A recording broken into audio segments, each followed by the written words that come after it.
అందరికీ నమస్కారం. మీరు వినబోతున్న కథ అసుర 13వ భాగం. ఎయిర్పోర్ట్ నుండి బయటకొచ్చిన వేదాకి తన తండ్రి రాఘవయ్య బ్లూ కలర్ షర్ట్, పట్టు పంచెలో కనిపించాడు. 5 సంవత్సరాలుగా ఎన్నోసార్లు రైల్వే స్టేషన్కి వచ్చి తన కోసం ఎవరైనా వచ్చారేమోనని ఎన్నోసార్లు చూసింది. కానీ ఎప్పుడూ ఎవ్వరూ కనిపించలేదు. ఈసారి ఎయిర్పోర్ట్ ఉన్న సిటీకే తన తండ్రి తన్ని తీసుకెళ్లటానికి రావటం సంతోషంగా అనిపించింది. అంతలోనే పెళ్లి గుర్తు రావటంతో అకస్మాత్తుగా ఈ పెళ్ళేంటి నాన్న? బయటికి రాబోతున్న పదాలని నోట్లోనే మింగేసి ఎలా ఉన్నారు నాన్న అని అడిగింది. కూతురి భావం అర్థమయ్యి మండపానికి వెళ్తూ మాట్లాడుకుందాం పదమ్మా అంటూ చేతిలో ఉన్న లగేజ్ని అందుకున్నాడు. కారులో కూర్చున్న తర్వాత తన వాచ్ వైపు చూసుకుంది వేద. ఎప్పుడైనా ఊర్లోకి రాగానే తన వాచ్ని తీసి హ్యాండ్ బ్యాగ్లో పెట్టేస్తుంది. అలాంటిది ఏకే ఏదైనా మెసేజ్ చేస్తాడేమోనని చేతికే ఉంచుకుంది. ఏకే ఫ్లైట్ ఎక్కే ముందు అతను వెళ్ళే రెస్టారెంట్ టేబుల్ కూడా ముందే రిజర్వ్ చేసింది. అది కన్ఫర్మ్ అయినట్టు మెసేజ్ రాగానే తన చేతికున్న వాచ్ని విసురుగా తీసి హ్యాండ్ బ్యాగ్లో పడేసింది. ఇప్పుడు నువ్వు వేదావి కాదు, నివేద అలానే ఉండాలి తనలో తానే అనుకుంటూ జుట్టులోకి వేళ్ళని పోనిస్తూ కళ్ళు మూసుకొని వెనక్కి వాలి రిలాక్స్ అయింది. తన్ని గమనిస్తున్న తండ్రి రాఘవయ్య, నీవే తల్లి, నన్ను క్షమించు. మీ అమ్మకి వ్యతిరేకంగా నేనేమి చేయలేను. కానీ ఖచ్చితంగా చెప్తున్నాను, నీకు ఈ పెళ్లితో మంచి జీవితం ఉంటుంది. అర్జున్ నిన్ను బాగా చూసుకుంటాడు. నాకు కూడా మనశ్శాంతిగా ఉంటుంది. అందుకే నిన్నో మాట కూడా అడగకుండా ఒప్పుకున్నాను అంటూ ప్రేమగా వేద తల మీద నిమిరాడు. అంతలోనే తమ కార్ ఓ పెద్ద హాల్ ముందొచ్చి ఆగింది. వాళ్ళ ఆలోచనలతో సంబంధం లేకుండా ఇద్దరిని అక్కడ దించేసి వెంటనే వెళ్ళిపోయింది. నాన్న, మనం ఇంటికి వెళ్ళట్లేదా? అప్పుడే గమనించిన నివేద హాల్లోకి ప్రవేశిస్తూ అయోమయంగా చుట్టూ చూస్తూ అడిగింది. తన అక్క కూతురు మేఘ పరిగెత్తుకుంటూ వచ్చి కాళ్ళని చుట్టేసుకుంది. పచ్చని మామిడి రంగు పట్టుబట్టల్లో మిలమిలా మెరిసిపోతుంది. నా రామచిలక్కి నేను గుర్తున్నానా? బుగ్గ మీద ముద్దిస్తూ మేఘాన్ని ఎత్తుకుంది వేద. మేఘ నవ్వుతూనే మెడ చుట్టేసింది. వెనకాలే తన అక్క పల్లవి హారతి పళ్ళెం పట్టుకుని నివేదకి ఎదురొచ్చింది. హాల్లో ఉన్న వాళ్ళందరూ తన్నే గమనిస్తున్నారు. దగ్గర బంధువులే కాదు, అందులో దూరపు చుట్టాలు కూడా ఉన్నారు. అందరి మొహాల్లో ఏదో సంతోషం. తండ్రి మొహంలో ఆనందాన్ని చూస్తూ తల్లి కోసం తన కళ్ళు వెతికాయి. దిష్టి తీసి అక్కడే వదిలేయకుండా దాన్ని రూమ్కి తీసుకెళ్ళి రెడీ చేయి. తల్లి మాటలు వినపడ్డ వైపు చూసింది వేద. హాల్లోనే ఓ పక్కగా స్తంభానికి ఆనుకొని నిల్చనుంది. తమ్ముడితో సహా తల్లి కూడా పట్టుబట్టల్లోనే ఉంది. ఆమెను చూడగానే పరిగెత్తుకుంటూ వెళ్ళి హత్తుకోవాలనిపించింది. కానీ ఆమె మొహంలో కోపం ఇంకా ఏ మాత్రం తగ్గలేదు. నివేద మనసు చివుక్కుమంది. దిష్టి తీయటం అయిపోగానే, నివ్వి, గదిలోకి వెళ్దామా? బ్యూటీషియన్ కాసేపట్లో వస్తుంది భుజం మీద చెయ్యేస్తూ అంది పల్లవి. నిశ్శబ్దంగా తల ఊపి పల్లవి వెనకాలే నడిచింది నివేద. మేఘతల్లి, బయటికి వెళ్ళాడుకో, పిన్ని రెడీ అవ్వాలి పల్లవి అంటూ నివేద చేతిలో ఉన్న మేఘాన్ని అందుకోపోతుంటే, పిన్ని, మనమిద్దరం సేమ్ డ్రెస్సులు వేసుకుందాం అంటూ బుగ్గ మీద ముద్దిచ్చి కిందకి దిగి బయటికి పరుగు తీసింది మేఘ. నివ్వి, నీ చీర మంచం మీదుంది, స్నానం చేసి రెడీ అవ్వు, బ్యూటీషియన్ వచ్చాక తీసుకొస్తాను అంటూ చీరని చూపించి గది తలుపు దగ్గరికి వేసి బయటకొచ్చేసింది పల్లవి. తనకి విచిత్రమైన ఆలోచనలతో పిచ్చెక్కిపోయినట్టు ఉంది. ఆలోచిస్తూనే స్నానానికి వెళ్ళింది. బయటికి రాగానే తలభారం కాస్త తగ్గినట్టు అనిపించింది. బ్యూటీషియన్స్ రాగానే పల్లవి గదిలోకి తీసుకొచ్చింది. నివేదాన్ని బుట్ట బొమ్మలా తయారు చేశారు. తన చిన్నప్పుడు ఫ్రెండ్స్ అందరూ వచ్చి ముచ్చట్లు చెప్తూ నవ్వుతూ ఉంటే పెళ్ళి తనదే అన్న విషయం మర్చిపోయి మనసు తేలిక పడేలా నవ్వేసింది. ఇంతలో తన తమ్ముడు శివ లోపలికొచ్చాడు. అక్క, బావని మొబైల్కి చాలాసార్లు కాల్ చేశాడంట. నువ్వు లిఫ్ట్ చేయట్లేదని నాకు చెప్పాడు. ఒకసారి కాల్ చెయ్యి. ఎంత వేగంగా వచ్చాడో అంత వేగంగా చెప్పి వెళ్ళిపోయాడు శివ. పెళ్లి కొడుక్కి పెళ్లి కూతుర్ని చూడాలని హారాటంగా ఉందేమో, ఆగలేకపోతున్నాడు. ఏం మాట్లాడుకుంటారో ఏమో. పదండే బయటికి వెళ్దాం, వాళ్ళ రొమాన్స్కి అడ్డవుతామేమో. తన స్నేహితుల్లో ఒకరనేసరికి చుట్టూ ఉన్న వాళ్ళంతా నవ్వేస్తూ అందరూ బయటకొచ్చేశారు. గదిలో నివేద ఒక్కతే మిగిలింది. తన బ్యాగ్ దగ్గరికి వెళ్ళి తన మొబైల్ తీసుకుని చెక్ చేసింది. అందులో చాలా మిస్డ్ కాల్స్ ఉన్నాయి. వాటిలో ఏకేది కూడా ఒకటి. ఏకే మిస్డ్ కాల్ చూడగానే కళ్ళల్లో మెరుపొచ్చింది. బ్యాగ్లో నుండి తన యాపిల్ వాచ్ బయటికి తీయబోయింది. ఓసే పాపిష్టిదానా, ఏం చేస్తున్నావే? నువ్విప్పుడు వేరే వాళ్ళకి భార్యవి కాబోతున్నావు. ఇంకా అతని గురించి ఆలోచిస్తున్నావేంటి? అంతా మర్చిపో. నువ్విప్పుడు అర్జున్కి భార్యవి. ఛీ, అర్జున్కి భార్య, పిచ్చిగా ఉంది. అంతలోనే తల్లి మొహం గుర్తొచ్చింది. లేదు, నువ్వు అర్జున్కి భార్యవి. అర్జున్కి భార్యలానే ఉండాలి. నువ్వు అర్జున్కి భార్యవి, అర్జున్కి భార్యవి. 10 సార్లు శ్లోకంలో చదువుకొని వెంటనే అర్జున్కి కాల్ చేసింది. హలో నివి. బ్రెయిన్ ఒప్పుకున్నంత త్వరగా మనసు మారదు కదా. నివేద వెంటనే పేరు పెట్టి పిలవలేకపోయింది. నేనే అంది నివేద. నువ్వు కాల్ లిఫ్ట్ చేయకపోయేసరికి నాకు భయం వేసింది. ఇంటికి వెళ్ళుంటావేమో, హాల్కి రావాలని చెప్దామనుకున్నాను. మొత్తానికి మామయ్య వచ్చి నిన్ను తీసుకొచ్చారు. Thank God. ఇంకెంతసేపు? మన పెళ్ళైపోతే నిన్ను పువ్వుల్లో పెట్టి జాగ్రత్తగా చూసుకుంటాను. అవును, అంతా నేనే మాట్లాడుతున్నాను. నువ్వేం మాట్లాడవేంటి? పెళ్లి టెన్షన్లో ఉన్నావా? నిజానికి నాకు కొంచెం ఎగ్జైట్మెంట్గా ఉంది. అందుకే మొత్తం నేనే మాట్లాడుతున్నాను. నావే ప్రశ్నలు, నావే సమాధానాలు. సరే చెప్పు, నువ్వు నన్నేమన్నా అడగాలనుకుంటున్నావా? అంటూ ఓ నిమిషం ఆగాడు అర్జున్. అవతల వైపు నుండి ఎలాంటి సమాధానం రాలేదు. నివేద నిశ్శబ్దంగా ఉంది. అర్థమైంది నివ్వి. ఆడపిల్లలు భయపడటం సాధారణమే. పందిట్లో కలుద్దాం చెప్పి ఫోన్ పెట్టేశాడు అర్జున్. నివేద వెంటనే ఏకేకి కాల్ చేయకుండా ఉండలేకపోయింది. కానీ స్విచ్ ఆఫ్ వచ్చింది. తన యాపిల్ వాచ్ చూసి అందులో ఉన్న మెసేజ్ చూసుకుంది. ఒక నిమిషం ఆశ్చర్యం, అర్థం కాని అయోమయం. అంతలోనే, నువ్వు బాగున్నావా, నేను బాగున్నానా? నాకంటే నువ్వే బాగున్నావు. మొహం అలిగినట్టు పెట్టి కళ్ళు గుండ్రంగా తిప్పుతూ తన పట్టులంగా అటూ ఇటూ పట్టుకొని ముద్దు ముద్దుగా ఊగుతూ అంది మేఘ. మేఘాని చూడగానే తన మనసు తేలికపడింది. వాచ్ వెంటనే హ్యాండ్ బ్యాగ్లో పెట్టేసింది. నిజం చెప్పు, పిన్ని నీకంటే బాగుందా? నా రామచిలుక కంటే అందంగా ఎవరైనా ఉంటారా? నా మేఘ చెప్పిందంటే ఇవన్నీ తీసేస్తాను. తీసైనా ఇప్పుడే. మేఘకి ఎదురుగా కూర్చొని తన గాజులు తీస్తున్నట్టు నటించింది వేద. వద్దు వద్దు, అందరూ మళ్ళీ తిడతారు. ఇలానే ఉండు. కళ్ళు గుండ్రంగా తిప్పుతూ మేఘ అంటూ ఉండగా, నివ్వి, పెళ్ళికొడుకు వచ్చేశాడు, నిన్ను త్వరగా తీసుకురమ్మన్నారు అంటూ పల్లవి మరికొంతమంది లోపలికొచ్చారు.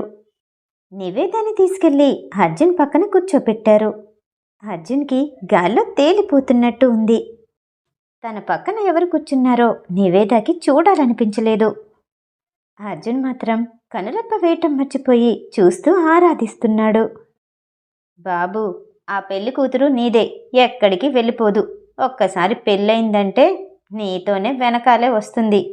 ఎవరో పెద్దావిడ అర్జున్ని చూస్తూ నవ్వుతూ అనేసరికి అర్జున్ కూడా నవ్వేస్తూ తల దించుకునే నివేద వైపు కొంచెంగా చూస్తూ, ఈ క్షణం కోసం ఎప్పటి నుండో ఎదురు చూస్తున్నాను.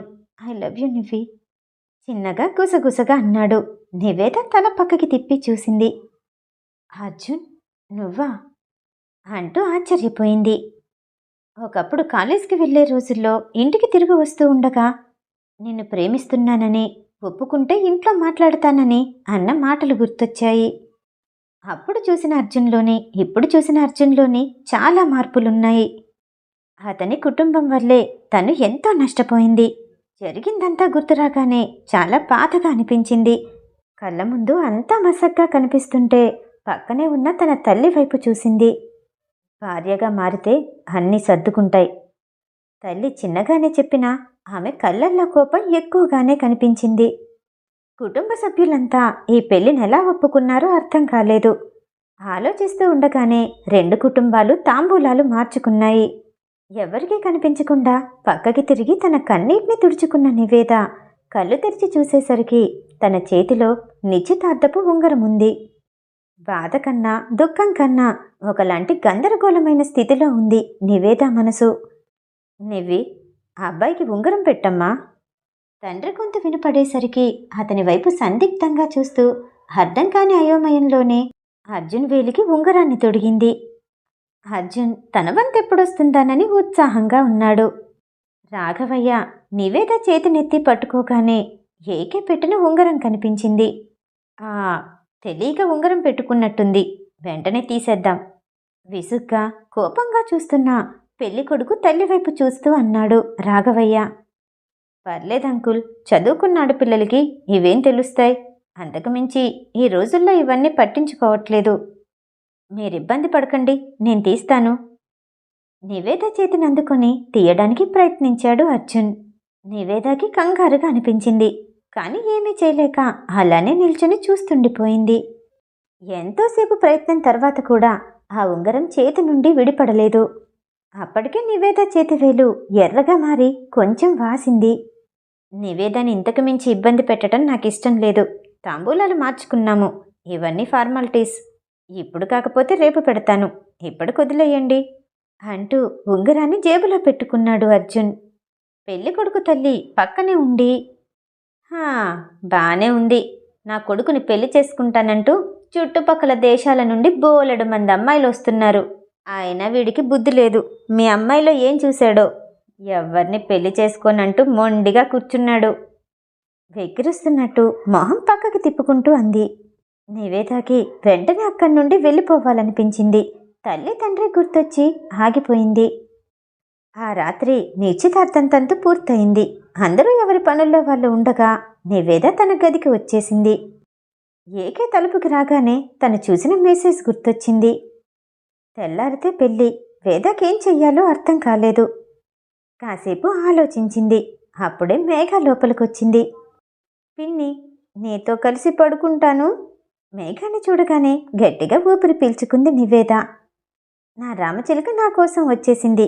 మేఘతల్లి, నాకు సహాయం చేస్తావా? నేను తలుపు గడి వేసొస్తాను, మంచం మీదే పడుకునుండు. నా బట్టలు చూసావు కదా, తీయాలంటే చాలా టైం పడుతుంది. నేను బాత్రూంలోకి వెళ్ళి వస్తాను.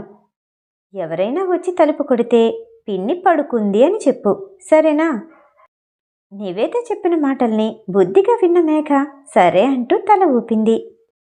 తన అక్క పల్లవి దగ్గరికి వెళ్ళి మేఘ తన దగ్గరే ఉందని చెప్పి తన గది తలుపుకి లోపల నుండి గడిపెట్టి మేఘాని మంచం మీద పడుకోపెట్టి ఎవ్వరికీ తెలియకుండా నెమ్మదిగా వెనకాల నుండి గోడ దూకింది. చాలాసేపటి వరకు ఎలాంటి ఆటో కనిపించలేదు. చీకట్లోనే గోడ వారగా నిల్చుని ఒక ఆటో వస్తుండటం చూసి దానికి ఎదురుగా వెళ్ళింది. పెళ్లి కూతురులా ఉన్న నివేదాన్ని చూసి ఆటో అతను షాక్ అయ్యాడు. త్వరగా ఆటో తీయండి అంటూ తను వెళ్లాల్సిన అడ్రస్ చెప్పి ఆటోలో కూర్చుంది నివేద. సరిగ్గా 13 నిమిషాల ప్రయాణం తర్వాత ఒక చిన్న స్టార్ హోటల్ ముందు ఆటో ఆగింది. నేను వెంటనే వస్తాను, ఇక్కడే ఉండండి, ఇంటికి వెళ్ళాక డబ్బులు ఇస్తాను. నివేద చెప్పి లోపలికి పరిగెత్తుకుంటూ వచ్చి రిసెప్షన్ కౌంటర్లోని పేరు చెప్పి పైన గదిలోకి వెళ్ళింది. గదిలో ఉన్న ఏకే వైన్ బాటిల్ చేతిలో పట్టుకుని గ్లాసులో వంచుతూ ఉన్నాడు. అప్పుడే ఎవరో తలుపు కొట్టిన శబ్దం వినిపించింది. మొదట తన గది కాదు అనుకున్నాడు. 2-3 సార్లు వినిపించేసరికి ఇక్కడ నేనున్నానని ఎవరికి తెలుసు, ఇక్కడెవరు తలుపు కొట్టేది అంటూ కోపంగా వచ్చి తలుపు తీశాడు. ఎదురుగా నివేద కనిపించింది. అక్కడ నివేదని చూడగానే ఏకే ఆశ్చర్యపోయాడు. అందులోనూ అలాంటి బట్టల్లో చూసేసరికి మరింత ఆశ్చర్యపోయాడు. కొన్ని గంటల ముందు నివేద తన ఎంగేజ్మెంట్కి సిద్ధమవుతూ ఉండగా 2వ రోజు ఉదయం ఆస్ట్రేలియాలో మీటింగ్ కోసం ఎయిర్పోర్టుకొచ్చాడు ఏకే. వేద ముందుగానే తను తినడానికి వెళ్తున్న రెస్టారెంట్ టేబుల్ కూడా బుక్ చేసింది. రెస్టారెంట్కి వెళ్ళినట్టు బయటకొచ్చాక ఫ్లైట్ ఎక్కినట్టు వేద యాపిల్ వాచ్కి మెసేజెస్ వస్తూనే ఉన్నాయి. వాటిని చూడగానే ఇంకా ఏకేని చూడటం వీలవ్వదని తనెప్పుడు అర్జున్కి భార్యగానే ఉండాలని నిర్ణయించుకుంది నివేద. ఏకే ప్రయాణించిన అరగంట తర్వాత ఆ ఫ్లైట్కి ఏదో ఇబ్బంది ఉందని కొంత సమయం ఇవ్వాలంటూ మరో ఎయిర్పోర్ట్లో ల్యాండింగ్ చేశారు. వేద చదువు గురించి, ఆమెకున్న నైపుణ్యం గురించి మాత్రమే ఏకేకి తెలుసు. తన కుటుంబ నేపథ్యం గురించి, ఏ ఊరికి సంబంధించింది అని అతనికి అస్సలు తెలియదు. ఫ్లైట్ ఆగిన సిటీలోనే దగ్గరలో ఉన్న 5 స్టార్ హోటల్లో రూమ్ తీసుకున్నాడు ఏకే. అతను చెక్ ఇన్ అవ్వగానే వేద యాపిల్ వాచ్కి మెసేజ్ వచ్చింది. మొదట వేద ఆశ్చర్యపోయింది. ఏం జరిగిందో అర్థం కాలేదు. ఎంగేజ్మెంట్ అయిపోగానే మొదట అతని దగ్గరికి వెళ్ళాలి అనుకుంది. మేఘాని నమ్మి గదిలో పడుకోబెట్టి ఏకే దగ్గరికి వచ్చింది. పెళ్ళైపోయిందా? నీ భర్తతో ఇదే హోటల్కి వచ్చావా?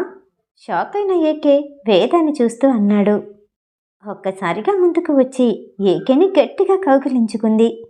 నివేద స్థానంలో వేరొకరుంటే వాళ్ళ కర్ణబేరి పగిలిపోయుండేది. మీతో మాట్లాడాలి అంటూ ఏకే నుండి దూరం జరిగింది నివేద. నిజానికి ఆమె వెచ్చని కౌగిల్ని అతను కూడా ఆస్వాదించాడు. ఆమె ఒంటి నుండి వస్తున్న పరిమళానికి మత్తుగా అనిపించింది. వెంటనే ఆమె చేతిని పట్టుకుని దగ్గరికి లాక్కొని నడుము చుట్టూ గట్టిగా చేతిని వేస్తూ అతనికి దగ్గరగా హత్తుకున్నాడు. తలెత్తి అతని కళ్ళల్లోకి చూసింది వేద. మీరు నన్ను ప్రేమించాలి, వేద అన్న మాటలు గుర్తొచ్చాయి. అంతేకాదు, మరికొన్ని గంటల్లో తన పెళ్ళి. ఇలాంటి సమయంలో తన్ని దగ్గరికి తీసుకోవటం సరైంది కాదు అనిపించింది. ఏకేకి బాగా తెలుసు, ఆమె సహచర్యాన్ని ఆనందిస్తున్నాడే కానీ ఆమెని ప్రేమించలేడు. అందుకే అతని పట్టుని చిన్నగా విడుస్తూ ఆమెని దూరంగా ఉంచాడు. చాలాసేపటి నుండి తను కూడా అలానే పట్టుకునుందని నివేదాకి గుర్తొచ్చింది. సారీ సారీ బాస్ అంటూ నేల చూపులు చూస్తూ చెప్పింది. ఏం జరిగింది వేద అంటూ గదిలోకి నడిచి మంచం మీద కూర్చుంటూ అడిగాడు ఏకే. అది బాస్, మీరు మాత్రమే నాకు ఈ సహాయం చేయగలరు. మీ సహాయం కావాలి నాకు. వేద లోపలికొచ్చి అతనికి ఎదురుగా నిల్చొని అడిగింది. నీకు సహాయమా? నేనెందుకు చెయ్యాలి? అందరికీ సహాయం చేయడానికి నేను సిద్ధంగా లేను. గ్లాస్లో ఉన్న వైన్ని తాగుతూ అన్నాడు ఏకే. ప్లీజ్ బాస్, మీరు మాత్రమే ఇది చేయగలరు. మిమ్మల్ని మరెప్పుడూ ఎలాంటి సహాయం అడగను. కాసేపు ఆలోచించిన ఏకే, సరే ఏంటది? కనుబొమ్మలు ఎగరేస్తూ అడిగాడు. మీరు నా పెళ్ళి నాపాలి. వైన్ గ్లాస్ టేబుల్ మీద పెడుతూ ఏంటి అంటూ ఆశ్చర్యంగా అడిగాడు. ఎస్ బాస్, నాకు ఈ పెళ్ళి ఇష్టం లేదు. నాకు చేసుకోవాలని లేదు. మా పెద్దవాళ్ళకి చెప్పమని మీరనొచ్చు, కానీ వాళ్ళని బాధ పెట్టడం నాకు ఇష్టం లేదు. ఎవరూ బాధపడకూడదు. నాకు నచ్చినట్టు ఈ పెళ్ళి ఆగిపోవాలి. ఎంతో బ్రతిమాలుతున్నట్టు అడిగింది నివేద. ఎలా కనిపిస్తున్నాను? పెళ్ళిళ్ళు ఆపేవాళ్ళ కనిపిస్తున్నానా? అయినా ఎందుకు? అతను నీ కండిషన్ ఒప్పుకోలేదా? అయినా ఏదైతే ఏంటి, అది నీ పర్సనల్. నేనిక్కడికి నీ పెళ్ళి ఆపడానికి రాలేదు. నేను ఏకే అంటూ తలదించుకొనున్న నివేదాని చూస్తూ అన్నాడు ఏకే. అది సరే, ముందు ఆ కొచ్చిన్కి సంబంధించిన ప్రాజెక్ట్ డీటెయిల్స్ ఏంటో పంపించు. ఏకే ఏం మాట్లాడుతున్నాడో నివేదాకి అర్థం కాలేదు. ఏంటి అలా చూస్తున్నావు? నిన్ను ప్రాజెక్ట్ డీటెయిల్స్ పంపమన్నానంటే అర్థం నీ పెళ్ళి ఆగిపోతుంది. నువ్వు వెంటనే జాయిన్ అవు. ఏకే మాటలకి తన ఒత్తిడినంతా బయటికి వదిలేస్తున్నట్టు గట్టిగా ఊపిరి వదిలింది. నవ్వుతూ కన్నీళ్లు కార్చింది. ఎస్ బాస్, ఇప్పుడే పంపిస్తాను అంటూ బయటికి రాబోతుండగా, మిస్ వేద, నేను ఊరికినే చెయ్యట్లేదు. నాకు ఒక షరతుంది. వేద వెనక్కి తిరిగి చూసింది. పెళ్ళి ఆగిపోయే సమయంలో నువ్వు ఎలాంటి మాటలు మాట్లాడొద్దు, అందులోకి ఇన్వాల్వ్ అవ్వద్దు. అంతేకాదు, నేనేం చెప్పినా చేస్తానని నాకు మాట ఇవ్వాలి. ఒట్టి మాట అయితే సరిపోదేమో, నాకు వాయిస్ రికార్డు కావాలి. అలాంటి పరిస్థితిలో కూడా తన అవసరాన్ని అతను అవకాశంగా మార్చుకుంటాడని నివేద అనుకోలేదు. మరికొన్ని గంటల్లో పెళ్ళి, ఇంకా సమయం లేదు. ఆలోచించే అవకాశం లేదు. నివేద అతను చెప్పిన షరతులన్నిటికీ ఒప్పుకుంది. ఒక పేపర్ మీద అతనేం చెప్పినా చేస్తానని రాసివ్వటమే కాదు, వాయిస్ రికార్డు కూడా చేసి ఇచ్చింది. ఓకే, నువ్వు ప్రశాంతంగా వెళ్ళు, అంతా నేను చూసుకుంటాను. వెళ్లే ముందు నా గ్లాస్లో కొంత వైన్ పోసెళ్ళు. ఏకే నివేద రాసిచ్చిన పేపర్ని చూస్తూ అన్నాడు. నివేద ఏం మాట్లాడలేదు. వెళ్ళి గ్లాస్లో వైన్ పోసి గబగబా బయటకొచ్చింది. మేడం, సుమారు గంట అయింది, వెయిటింగ్ ఛార్జెస్ ఇవ్వాలి అంటూ ఆటో స్టార్ట్ చేశాడు డ్రైవర్. వేద లోపల కూర్చుంది. నివేద ఎక్కిన చోటే ఆటో ఆపాడతను. డబ్బులివ్వబోతూ ఉండగా, పర్లేదు మేడం, సర్వీస్కి ఇవ్వండి చాలు, వెయిటింగ్ ఛార్జ్ వద్దు. ఇద్దరు ప్రేమికుల్ని కలిపిన పుణ్యం కట్టుకొనివ్వండి. మీరెందుకు బాధపడుతున్నారో నాకు అర్థమైంది. మీకు పెళ్లి జరగబోతుంది, అది కూడా ఇష్టం లేనివాడితో. మీరు ఇంకొకరిని ప్రేమించారు, అతను ఆ హోటల్లో ఉన్నాడు, వెళ్ళి కలిసొచ్చారు. రేపు ఉదయం బట్టలు సర్దుకోండి. మీ ఇద్దరిని తీసుకెళ్లాలంటే నేనే వస్తాను. ఇదిగోండి నా ఫోన్ నంబర్, ఉంచండి. అతను ఊహించుకున్న కథకి నివేద నవ్వుకుంది. పర్వాలేదు, ఈ డబ్బు ఉంచండి అంటూ డబ్బు చేతిలో పెట్టి తను వచ్చిన దారినే వెళ్ళి తన గదికి చేరుకుంది. మేఘ తను చెప్పినట్టే నిద్రలోనే ఉంది. మిగతా కథ తరువాయి భాగంలో. ఈ కథ వినటం మీకు నచ్చినట్టయితే లైక్ చేసి సబ్స్క్రైబ్ చేయండి. మళ్ళీ రేపు కలుద్దాం. నమస్తే.